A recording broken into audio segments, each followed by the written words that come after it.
વિદ્યાર્થી મિત્રો, આજના લેક્ચરમાં આપનું સ્વાગત છે। આજના લેક્ચર છે આપણો ધોરણ 12 કોમર્સ આંકડાશાસ્ત્ર ભાગ 2, જેમાં ચેપ્ટર નંબર 3 પ્રામાણ્ય વિતરણના સ્વાધ્યાય 3ના સેક્શન એફનો છેલ્લો દાખલો, દાખલા નંબર 8 આજે જોઈશું। અને આજે આપણે ચેપ્ટર નંબર 3નું સ્વાધ્યાય પૂરું કરીશું। તો આજના દાખલામાં તમને એક સંભાવના ઘટક વિધેય જેવું જ સમીકરણ આપેલું છે કે f of x બરાબર અચળ ઇન્ટુ e ની -1/200 ઘાત ઇન્ટુ x -50 બ્રેકેટ સ્ક્વેર। તો આ e ની ઘાત આપી છે 1/200 અને જોડે છે x -50 નો સ્ક્વેર। હવે આ સમીકરણને સંભાવના ઘટક વિધેયના સમીકરણ સાથે સરખાઈએ તે પહેલા આમાં થોડા સુધાર વધારા કરવા પડશે। તો જુઓ, f of x બરાબર અચળ ઇન્ટુ એની -1/2 ઘાત જ હોવી જોઈએ। ઘટક વિધેય મુજબ એની ઘાત કેટલી આવી જોઈએ? 1/2। બ્રેકેટમાં છે x -50। હવે અહીંયા છેદમાં 2 રાખ્યા તો કેટલા દુ 200 થાય? તો 100 દુ 200 થશે। હવે 100 ક્યાં લઈ જઈશું? બ્રેકેટમાં। તો 100 છે, તો બ્રેકેટની બહાર વર્ગ હોવાથી 100નું વર્ગમૂળ કાઢવું પડશે, કે જેથી અહીંયા એવી સંખ્યા લખી કે જેનો વર્ગ 100 થાય। તો અહીંયા શું લખીશું આપણે? 10 અને સ્ક્વેર। જો 10નો વર્ગ 100 અને એને 2 વડે ગુણીએ તો 200 થઈ ગયા। તો અહીંયા લખીએ ને સંભાવના ઘટકત્વ વિધેયના સમીકરણ સાથે સરખાવતા બે કિંમતો મળશે આપણને। એક મળશે પહેલી મ્યુ અને બીજી મળશે સિગ્મા। મ્યુની કિંમત કેટલી? 50 અને સિગ્માની કિંમત કેટલી? 10। તો આ ખાસ યાદ રાખજો, ઉપર જે કિંમત હોય માઇનસ પછી એ મ્યુ હોય અને છેદમાં જે હોય એ સિગ્મા। તો મ્યુ 50 અને સિગ્મા બરાબર 10। તો સૌ પ્રથમ આપણે શું શોધવાનું છે? તો એની અંદર નંબર 1 મધ્યસ્થની કિંમત શોધવાની। સૌથી પહેલા આપણે શું શોધવાનું છે? મધ્યસ્થ। હવે પ્રામાણ્ય વિતરણની અંદર મધ્યક, મધ્યસ્થ અને બહુલક ત્રણેયની કિંમત કેવી હોય છે? સમાન હોય છે। તો m બરાબર મ્યુ અને બરાબર 50। તો મધ્યકની કિંમત 50, તો મધ્યસ્થની કિંમત પણ 50 જ મળશે। એટલે પહેલું તો હેતુલક્ષી જેવું હતું। હવે આવી જોઈએ નંબર 2। નંબર 2 માં તમને શું કીધું? અંતિમ ચતુર્થકોની અનુમાનિત કિંમત। અંતિમ ચતુર્થકોની અનુમાનિત કિંમત। હવે અંતિમ ચતુર્થકોની અનુમાનિત, તો અંતિમ ચતુર્થકો આપણી પાસે બે છે, એક Q1 અને બીજો છે Q3। તો આપણે આ બે કિંમતો શોધવાની છે।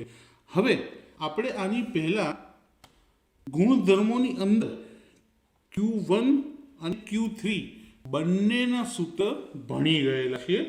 તો એક નજર તમને ગુણધર્મની કરાવ્યું કે શું આવ્યું હતું એમાં।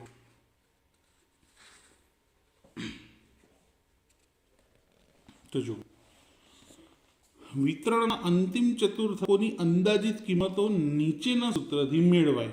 તો પહેલું Q1 નું સૂત્ર શું છે? Mu -0.675 sigma. અને Q3 નું સૂત્ર પણ સેમ આવશે, પણ માઇનસના બદલે પ્લસ, મ્યુ પ્લસ 0.675 સિગ્મા।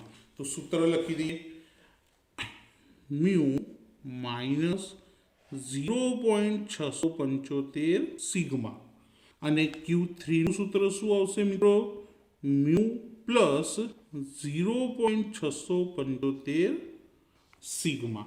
હવે આપણે કશું નથી કરવાનું, મ્યુ અને સિગ્માની જે કિંમત શોધી આમાં મૂકી દઈશું। મ્યુ બરાબર કેટલા હતા?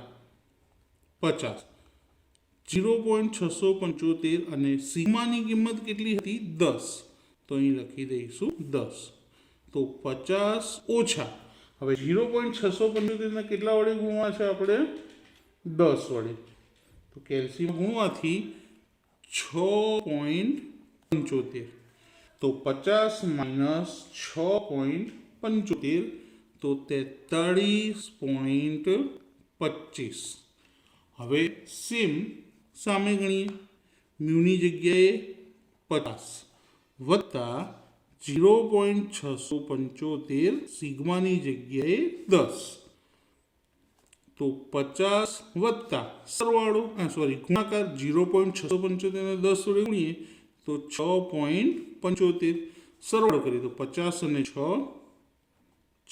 56.75. તો આપણને અહીંયા Q1 અને Q3 બંનેની કિંમત મળી ગઈ છે. હવે જોઈએ દાખલા નંબર ત્રીજો. ત્રીજા દાખલામાં આપણને શું શોધવાનું કીધું છે? ચતુર્થ વિચલનની લગભગ કિંમત અને ચોથામાં સરેરાશ વિચલનની. તો આ બંને સૂત્રથી જ મળે. તો સૌથી પહેલા આપણે શોધીએ ચતુર્થક વિચલન. ચતુર્થક વિચલનની લગભગ કિંમત. હવે ચતુર્થક વિચલન બરાબર ચતુર્થક વિચલનનું સૂત્ર છે 2/3 ઇન્ટુ સિગ્મા. આ પણ ગુણધર્મની અંદર જ આવે છે.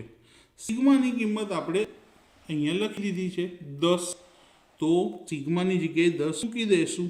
2/3 ગુણ્યા 10, 2 દાન 20 છેદમાં 3, અને 20 ભાગ્યા 3 કરીએ તો જવાબ આવશે 6.67. આમ તો બધા 6 આવતા જ હશે, પણ ત્રીજો આંકડો 6 છે એટલે આગળ 1 ઉમેરવા પડશે. તો ચતુર્થક વિચલન મળી ગયો. અને હવે છેલ્લો ચોથો દાખલો. દાખલા નંબર 4માં તમને કીધું છે સરેરાશ વિચલનની લગભગ કિંમત. સરેરાશ વિચલનની લગભગ કિંમત. સરેરાશ વિચલનની કિંમત શોધવા માટે પણ સૂત્ર છે આપણી પાસે. તો સરેરાશ વિચલન બરાબર 4/5 સિગ્મા. સિગ્માની વેલ્યુ 10, તો 4/5 ગુણ્યા 10. હવે 10 નો 5 નો છેદ ઉડી જાય ને, 5 દુ 10, તો 4 ગુણ્યા 2 કેટલા? 8. તો સરેરાશ વિચલન કેટલું મળ્યું મિત્રો? 8. તો અહીં આગળ આપણે ચેપ્ટર શું કર્યું? The end. અને હવે નવા ચેપ્ટર સાથે મળશું નવા વિડીયોમાં. તો મિત્રો ચેપ્ટર આખું કેવું લાગ્યું? જો જેમણે ના જોયું હોય તો ચેનલમાં જઈ અને પ્લેલિસ્ટ મૂકેલું છે ચેપ્ટર નંબર 3 પ્રામાણ્ય વિતરણનું, જેની અંદર ટોટલ 30થી વધારે વિડીયો બનાવેલા છે સિંગલ દાખલાના. તે જઈને જોઈ લેજો. અને આજનો વિડીયો અને આખું ચેપ્ટરમાં ચલાવેલા દાખલા તમને કેવા લાગ્યા? જો સારા લાગે તો લાઈક કરજો અને કોમેન્ટમાં મને જરૂરથી જણાવજો. અને તમારા ફ્રેન્ડ્સને શેર કરજો અને ચેનલને સબસ્ક્રાઈબ કરવાનું ભૂલતા નહીં, જેથી આવનાર નવા ચેપ્ટર્સના નવા વિડીયો તમને મળતા રહેશે. Thank you.